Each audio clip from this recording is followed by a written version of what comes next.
अभी आप सुन रहे हैं सुमन मलंगिया एंटरटेनमेंट को। डीजे सुमन मलंगिया।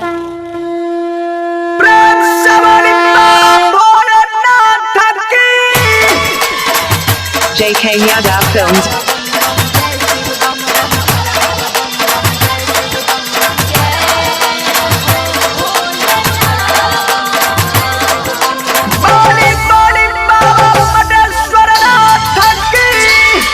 हम सावन में जेबे देब घर, हम सावन में जेबे देब घर के जान बुलेट से। हम सावन में जेबे देब घर के जान बुलेट से। आ दुगो गंजी के रुआ गमछा, आ दुगो गंजी के रुआ गमछा मंगाई ले नेट से। हम सावन में जेबे देब घर के जान बुलेट से। हम सावन में जेबे देब घर के जान बुलेट से। JK Yadav Films.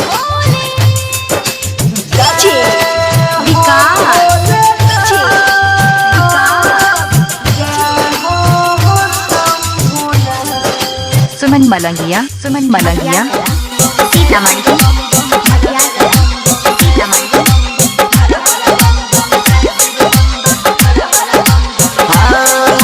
सुल्तानगंज में जाके पहले जल भरबैगे, मन ध्यान से बाबा के हम पूजा करबैगे। हाँ, सुल्तानगंज में जाके पहले जल भरबैगे, मन ध्यान से बाबा के हम पूजा करबैगे। पीस लेबै भान धतूर भोले बाबा के खातिर, दुख सुख बतलैबै हम झुकाई के सिर।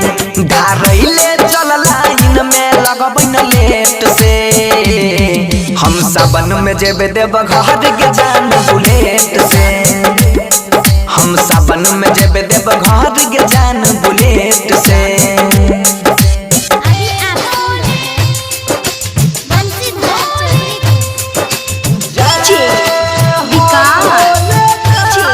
JK Yadav Films. डीजे सुमन दीवाना, डीजे सुमन दीवाना। हाय अमीपुर गाँव मलंगिया मधुबनी।